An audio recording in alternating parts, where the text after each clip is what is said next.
Dausayin mata shiri na Afirka TV3 domin ku ne mata shiri na Dausayin mata. Yawan masu kallo barkanmu da dawowa daga hutu rabin lokacin nan shige muka tafi ga waɗanda suka datsi shirin a yanzu. Muna gabatar da shirin Dausayin mata ne daga nan Afirka TV3 inda muke tattaunawa da kwararriya ko masaniya akan abubuwan da suka shafi mata, wato Malama Juwairiyya Usman Suleiman. Malama mu ne miki barka da dawowa daga hutu rabin lokaci. Wa alaikum assalam wa rahmatullah. Malama, kafin mu tafi zuwa lokaci kin amfanar da mu sosai wajen fayyace mana bayani sala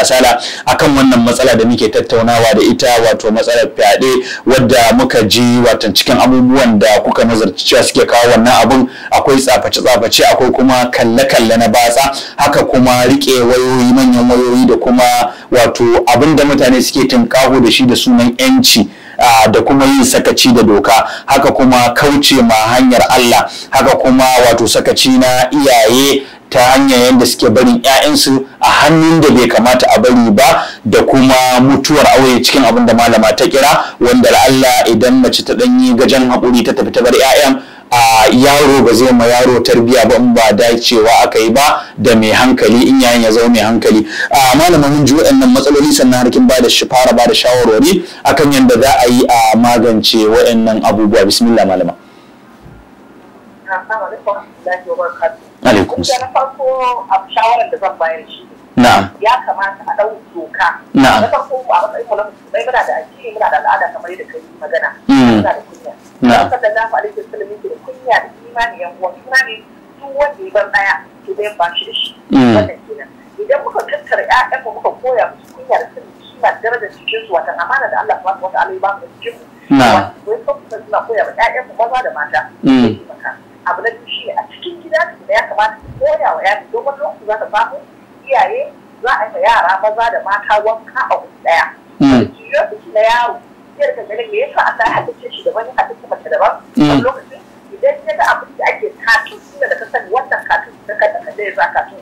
ka a fata tsara koya abubuwa da ba za a cikin katun. To yaro in ya ga ƴar uwarsa da halitta daban, ya ga irin wannan, ya ga irin na katun na ce ya ce zai gwada a cikinsa. Kaga wannan abu da farko. Sannan kuma yana da illa ƙwayoyin halittar ɗan adam ma, wanka ma kawai a musu abu wannan ruwan wankan yana da illa. Abin da biyu ba shi ne ya kamata mu sani ko da ɗan uwan mu maza da mata mu san tarbiyyar su na kafin mu ɗauki ɗayan mu ce za mu bar musu kawai kara su wannan kenan. Sannan uba da uwa ya kamata mu san cewa Allah subhanahu wa ta'ala ya ba mu amanar ƴaƴan mu ne, dole mu tsaya a kansu da tarbiyyar su, domin za a tsaye da mu a tarbiyyar su. Abin da shi ne makarantun da muke kai ƴaƴan mu dole mu je mu mu sanya ake, domin ba na mantawa wannan a nazir ne shekarar sa hudu a nazir. Wace antin nazir ne take koya masa lalacewa. Subhanallah. Take sa shi ya sha nuna jikinta, da zai ta mata sha al'aurarsa. Inna lillahi wa inna ilaihi raji'un. Saboda ya kamata mu je makaranta, sannan ya kamata mu san wani irin abokanai da wani irin kawaye ƴaƴan da suke. Ya kamata mu san wannan. Sa'annan abubuwan yara da kuma mutum da zan su da nasiha suna gaya musu Allah da ma'aiki da shi sallallahu alaihi wasallam. Wannan kunya da suka ɗauka na al'ada sai da duniyar da ta zama abin da ta zama. Dole mu ja ƴaƴan mu ciki, mazan da matan duka mu jaji akan tarbiyya, muna gaya musu tsoron Allah da sun da ma'aiki da shi sallallahu alaihi wasallam. Sa'annan mu zo kan sutura. Sutura ya kamata mu sani cewa ai akwai yadda Allah subhanahu wa ta'ala ya sanya mu sa sutura. Na'am. Allah subhanahu wa ta'ala ya gaya wa ya halitta na masu sallallahu alaihi wasallam. Ya yi wanda zai kuɗi azwaji ko ba za ki ko wasu al'umma ne da alaƙin da muke lafiya. Ya kai annabi ka gaya wa matanka da ƴaƴanka da mata da su rufe jikin su yadda za a gane wata abu da su yadda za a san su masu mutunci ne. Sa'annan Allah subhanahu wa ta'ala ya sake cewa wa kullu mu'minati يكتبن من أبصارهن ويحفظن فروجهن ولا يبدين زينتهن إلا ما ظهر منها. الله سبحانه وتعالى yana cewa gaya wa mata mu'minai su rinka idanuwarsu, su rinka idanuwarsu, kada su wata surfa a zuwa su ka rufe al'awarsu, kada kuma su bayyana adonsu, sai dai wanda ada kawai ya zama sun ba su bayyana da cikin adon wata su kan su samu kan hannunsu. Wannan yana nuna mana cewa kalle-kallen banza rufe idanu, kalle-kallen banza ba tashin hankali. Domin idan karan kansa abin tambaya ne ranar gobe kiyama. don karan kansa abubuwan da ya kalla amanar Allah da ido Allah zai da zai ya tafiye to idan iyaye suka ja yau iyaye su ne makarantar farko wa 'ya'yansu suka ja a ciki suka gaya musu wannan suka gaya musu yadda za su zaka tsar da baki da suke zuwa ko direban su ko malamai a makaranta kuma suna hada da addu'a ana zuwa ana duba su aka san menene suke wannan zai rasu abin da biyu ba shi ne ma da umar gwamnati dole ta ɗau mataki dole ta ɗau mataki domin idan har an kama mutum ya yi fyaɗe a doka ta ƙasa a tsayar doka ta ƙasa in an kama mutum ya yi fyaɗe daurin rai da rai ake masa daurin rai da rai ake masa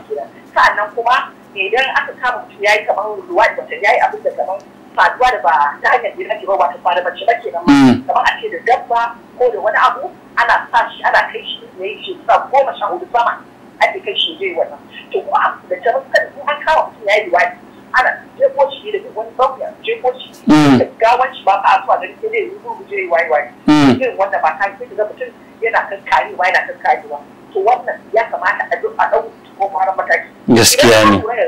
ko ina faɗa ake an tsada ana tsada na kyauta ne aka yi kaɗan kuma wanda aka musu kaɗan su daure su cize gaskiya su fito da 'ya'yan su nuna cewa an yi kaɗan sa'annan a kama su wannan ba wai kana auren zai ba amma ko ba ko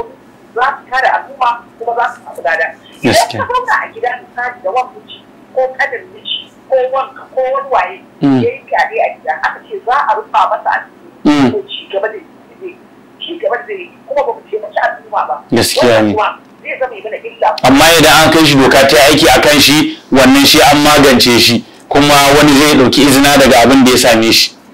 wannan kwarai da suke malam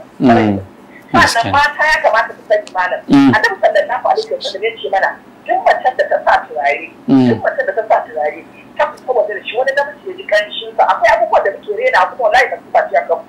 duk macen da ta sa turare ta fita waje da shi wani namiji ya ji kanshin turaren idan har mace wankan janaba ba ka da mace wankan janaba sun ke sallah ma ba ta da sallah to yau sai ka ga mata mun kashe turare ne daga hankali wanda halittar da Allah ya wa ɗan namiji shine turare na da cikin abin da yake daga masa hankali sai ka ga mace ta sa turare ta shiga na sai ta shiga motar haya ta je ofis ta je wani turaren nan kawai ya daga masa hankali wanda ba zai iya hakuri ba sai ka kawai zai mata ƙarfi da yaji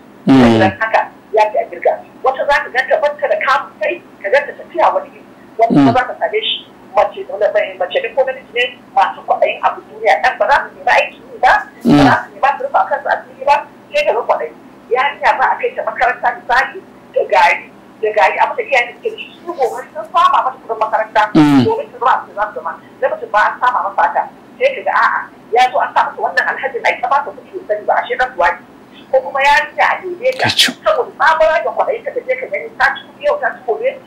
amma za su a su biyar ko shida a kanta yau a je a kashe ta a yanke ta wata a musu biyar sa'annan a yanke mamansu a yanke mamansu wani ranka an yanke harshe kuma an yanke kuma an musu biyar kuma an kama yan saboda haka kwaɗayi yana da cikin abu da yake jawo mana basifa don haka dole mu haɗa ƙarfi da ƙarfi wannan abin ba ni kaɗai ya shafa ba wanda umar ba kai kaɗai ya shafa ba gaskiya ne malam ba al'umma musulmi kaɗai ya shafa ba da musulman da wanda ba musulman ba ƙwarai maganar al'umma ne wannan abin da shi a ce akan mu gaba da kudi mara arewa dole mu tashi dole mu damara dole mu tsoron Allah mu sani cewa kwanan nan kawai aka yi wani tashin hankali kan coronavirus hankalin mu duk a tashi tabbas hankalin mu duk a tashi ba ma ganin irin waɗannan basiru da muke shukawa muke girba su ne basiru da muke girba wannan su ne basiru da muke girba abu ya zo ba mu san tsawon ba don sokawa ya ke tafiya yau ƴaƴa mu suna nan wani lokaci za ka sami gida babu abinci babu abin sha ana fama amma sai ka samu a ce yar da ka tsugo na kan haifa da cuta ka ci mara mun ta kai mata fyaɗe ya yanka ta mutu fyaɗe wani irin dabbanci ne wannan yau mun zo mun waye gari a biya mu mutumin da kai girma ka san abin da kake ba da kisa ba na masa malam umar wani da ya je wani gida makoci ne aka yi wani gida ya dauki yarinya yar karama ya sa ana gani yana wasa da ita ya kai ta wani primary school malam umar ya je ya mata fyaɗe an ɗauke ta hoto abin kuya ba da kuma ta ga yarinya da yar karama ba ta shekara girma na cikin da jiki kuma sun ganci da ido kafin su kama shi kai da tsoho ne kafin su kama shi ya falla da gudu ya tsallaka to alhamdulillah wani yana cewa ya gan shi da wani tabo a hannun haka na kuna a kan wani mai kuna haka ne karshe haka take aka bi aka kamo shi kuma sai aka ce a yi rufa rufa wallahi ba dole mu bai da hankali tsoron Allah amma abu ya zama abu tsoro malam Umar na malama a magana ki da kika kin kafa cewa san duniya yana cikin wayannan tushe in muka dauki masu yin wannan abun ta hanyar tsafi ko biyan bukata ko ma kowane abu dai duk kusan son duniya ce to ya kamata a ce musulmi yana aunawa ya sani cewa wannan duniyar mai karewa ce wal akhiratu khairu wa abqa ira ita ce dai kusan in ce madawama wani jan hankali malama za ta yi akan abin da ya shafi wato guje ma duniya kada turuɗi mutum ya fada wannan mummunan kangi ko mummunan turba. Abu da farko da ya kamata ku sani shi ne Annabi sallallahu alaihi wasallam ya yi da za a kare duk duniya domin su amfana da ku da wani abu ba su amfana da ku da kuma su abin da Allah ya rubuta mana. Gaskiya ne. Da za a kare duk duniya da su cutar da ku da wani abu su cutar da ku da kuma su abin da Allah ya rubuta mana. Wanda ya kamata ya ce mu. Wannan ya kamata ya ce mu kuɗi. Duk wanda Allah ya ce kuɗi wallahi haka mutum ba za ka yi ba. Gaskiya ne. Wasu za su yi da haka ma a ji a kama. Kuma abin ta duba babu tsira a ciki. Shi abu a ce a so mara kuma dan neman duniya ake kai wa mahaifiyar ka fyaɗe. Na lillahi wa inna ilaihi raji'un. Ka kai ka fyaɗe wai kana neman kuɗi wanda kawai ya nuna maka cewa abin akwai mutum ba ci. Tabbas. Wanda ya kamata ku sani. Idan mutum ya ce ya zaɓu da rayuwar da muna ganin ta kaman wasa ne. Ana ganin ta kaman wasa ne kaman ba za mu ba. Wallahi ko yau aka ce an bamu da tsufa kawai Allah subhanahu wa ta'ala ya jarje mu. Sani kuma kawai ya jarje mu. Ka duba tsoho babu haƙori abinci ba zai ji lafiya ba kwanciya ba zai lafiya ba bacci ba zai lafiya ba wanda kuma ya cin jarba balle yau kana ji kana da idan ba a yi mutuwa a dai ba a ga makota tabbas mutum da Annabi sallallahu alaihi wasallam ya bar doron kasa da Annabi Adam ya bar doron kasa wallahi babu wanda zai rauni kullu nafsin za'iqatul maut wallahi za mu tsaya a gaban Allah za mu yi accounting for abin da muka yi kwanciyar kabari kawai ya ce ma da uba gaskiya ne a duniya ake aiki a duniya ake aiki wallahi ku duba ku gani cewa yau muni ko ba ku bane duk abin da suka shi za su ba amma su sani akwai innocent yara a cikin wannan abu innocent yara da suka wata abu ba wallahi ba su sani ake yi ba a koya musu idan ka ga irin videos da ake turawa ma da kuma abin so caring wallahi abin tsoron tsakarwa ne cewa rayuwar nan abin tambaya ne wannan shi ne jan kunnen da zan mana sani cewa duk yadda muka kai da abu in Allah bai rubuta su sai su an ba amma wallahi shi sauki idan ka nemi halin Allah ya sa maka albarka a ciki amma kai da ya haɓaka Allah ya sa albarka don raba kake na'am to malama abu na ku da zai zama kusan na ƙarshe a bayani kikin dan yi ishara kan cewa mutuwar aure na cikin abin da yake ƙara rura wutan wannan al'amari musamman a tsakanin yara ko yan uwa ko kuma dangi ta inda idan suka duba gidan ba mahaifiyar da za ta tsawatar to kawai sai su dinga watan masha a su ko kuma karancin kulawa to amma malama wani lokaci mutuwa auren bai zuwa da daɗi ta yi mijin ya mata so ɗaya ya mata so biyu ma'ana ya mata abin da bata ji daɗi ba to kawai sai ta haƙura da masarahar rayuwar yaran tarbiyyar su ina za su faɗi ina za su tashi za su kwana ba ruwanta ita dai ta yaye bakin cikin da shi mai gidan ya sa mata akwai ƙara suke da yaki akan wannan gaba ko kira akan ƙarin haƙuri akwai ƙarin haske yau malam idan muka duba tabbas ya'ya riba ne na aure ya'ya riba ne na aure amma mutum yana amfani da ribar su wata rage karfafa uwar kuɗinsa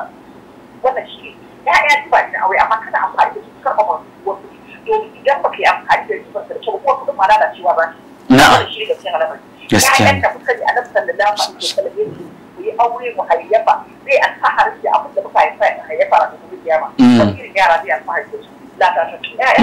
aikin nagartattun ƴaƴa zai alfahari da su a cikin kiyama kuma dole nagartatta yana cikin mahaifiya domin ilimin boko ya yi ilimin arabiya ya yi da cewa ƴaƴa suna gane kuwa wajen 80-85% 80 zuwa 85 kenan wanda mun sani tabbas aure ana fama shala a cikin tabbas wallahi ma da Umar babu karya aure ana fama shala a cikin yanzu da ake yi auren ma ba a cike ba a waye amma idan ka duba kika duba shawarar da ke ba mata ko da yake shine idan Allah ya rubuta miki ciki wallahi ba mu yadda zaki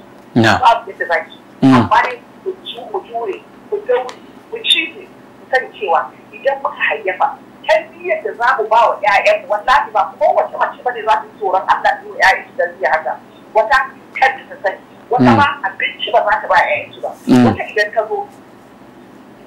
bakin kama za a haɗa lalata kiyaya. Wannan ya kamata. Wato malama kamar kina son ki ce duk wahalar da a yi kokari a jure ta rinka wa mijin nasiha ta tanar da shi tsoron Allah a ta nuna ita ma yar adam ce yana takura mata ta jure ko zaman ƴaƴan ne ta yi ya fi a ce ta balle auren ta tafi. Ni ma da abin da nake faɗa kullum ba wai ka jure zaman ƴaƴa kawai ba a'a. Ya kamata wanda da wakilan su san matsayin su. na'am so tari yawa ana aure ne ba san matsayin wani da wakili ba saboda haka idan suka shiga matsala a auratayya ba sa san inda ba su koma amma idan waliyai da wakilai suka san matsayin su aka ba wa masu tsoron Allah wanda suka san abin da aka daura musu amanan Allah a kansu ran da aka samu matsala idan an koma gare su a jiya saurare su amma son duniya mu yake da mana sai kaga aji kawai an samu wani sarki an samu wani gwamna an samu waye ya daura maka aure ran da aka ce ina waliyin ji ko ina waliyin da kai ba mu san shi ran a masallaci ko a da shi amma da waye a daura aure amma da waye a yi kaza kaza kuma wani lokaci za ka kaura ka duba nufin wata kila ya gyaɗe ne ya yi gyaɗe ko ya yi wani abu zai tabbaci ta zauna haka a yin haka wara ta yi haitin a ba ta ƴaƴan in dai an tabbatar da yana da wani adalciya da ƴaƴan za su zama illa a wurin za su zama illa haitin domin doka ba ƙarya mace gaskiya ne ƙarya mace ba ƙarya mace ke haitin in dai halayyar da zai gurɓatar da tarbiyyar ƴaƴan ko ke haitin akan ƴaƴan wanda ya fi sauki da a bar masa ƴaƴan ko su zama tashin hankali gaskiya ne ya kamata in za mu san ƴancin mu san ƴancin mu a inda Allah da nan da dama da shar'ata ba inda son duniya shar'ata mana ƴanci ba sannan ya kamata ka kai mana kaji ko ka a gwamnati ta sa doka a kai mana kaji gaskiya domin ana cin zama ƴaƴa kuma ana rufe baki ba su kuɗi su je su a danda baki ka zama su da laifi a fitar da shi wannan yana shi mana zama a ƙwarya kuma gaskiya al'amari dole mu tashi hankali wannan shi ne gaskiya al'amari gaskiya ne to malama kusan zan ce mun taɓa kowane bangare a wannan shiri daidai gwargwado da fata Allah ya mana wannan matsala daga ƙarshe mun ji kiranki na kusan ƙarshe akan ya kamata a ci bangaren doka ya dage a dinga bin abin tsakani da Allah mai laifi a hukunta sai zama aya ga dan uwan shi wani kira za a rufe ko ga kansu iyaye mata ko ƴaƴa mata ƙananan ko su masu aikata wannan laifi wani kira za a kira a cikin minti ɗaya wanda za mu naɗe tabar mashirin da shi kira da zan yi malam Umar zan kira ne ma al'umma gaba ɗaya ko koma irin tarbiyyar mu da dan kama da Umar dana ne ƴaƴana ƴaƴanka idan mun ci abin da bai dace ba da wani yaro a hanya mu tsaya mu aikata in hukunci kawo mu hukunta shi ba yaro na bane wannan ugo ba yaro na bane shine yake jawo kan ƴaƴan idan ka ga unguwa wani ba ko ya zo unguwar ba gane abin da yake yi da arezin ana da me yake nema idan ka ga ƴaƴa a gidan makota ba su gane ba hakki ne ta tambaya kake idan muka haɗa ƙarfi da ƙarfe wajen tarbiyyar ƴaƴanmu za mu cimma riba za mu cimma burin insha Allah amma kawai da kai da muke yi ƴaƴan mu kawai suka sani to wannan ne yake zama illa wa ƴaƴan namu karshe garin can namu su bace na wasu ma su bace amma goma ba su taru ba Allah ya kyauta Allah ya kyauta Allah kuma ya kawo ƙarshen wannan masifa Allah kuma ya shirye masu yi su daina yan masu kallo duka abin da ya sauka kenan a wannan shirin namu na Dausayin mata na yau a madadin ita malama Juwairiyya wadda ta karbi goron da ya tama a wannan shiri sannan ina muku albishiri insha Allah daga yau shirin ku zai ci gaba inda zai dinga zuwa muku daga sati mai zuwa a duk ranakun talata da kuma ranakun alhamis malama da sauran yan uwanta malamai su suke kokarin gabatar da wannan shiri za ku ci gaba da jin su a cikin wannan shiri haka zalika ina muku albishirin cewa shirin ku na warattil mai koyar da karatun alƙur'ani ta tajwidi zai dinga zuwa a duk ranakun litinin da kuma ranakun laraba a kowane mako haka zalika sai hudubar juma'a kai tsaye a duk ranar juma'a a madadin dukkanin yan abokan aiki da suka dafa ma shirin musamman Ammar Muhammad Suleiman da kuma Zakariya Thani da Abba Ahmad Gabari da kuma Muhammad Kabir Shu'aib a madadin su dukkaninsu nake cewa ku kasance lafiya wassalamu alaikum wa rahmatullahi wa barakatuh. Dausayin mata shiri na Afirka TV3 domin ku ne mata shiri na Dausayin mata.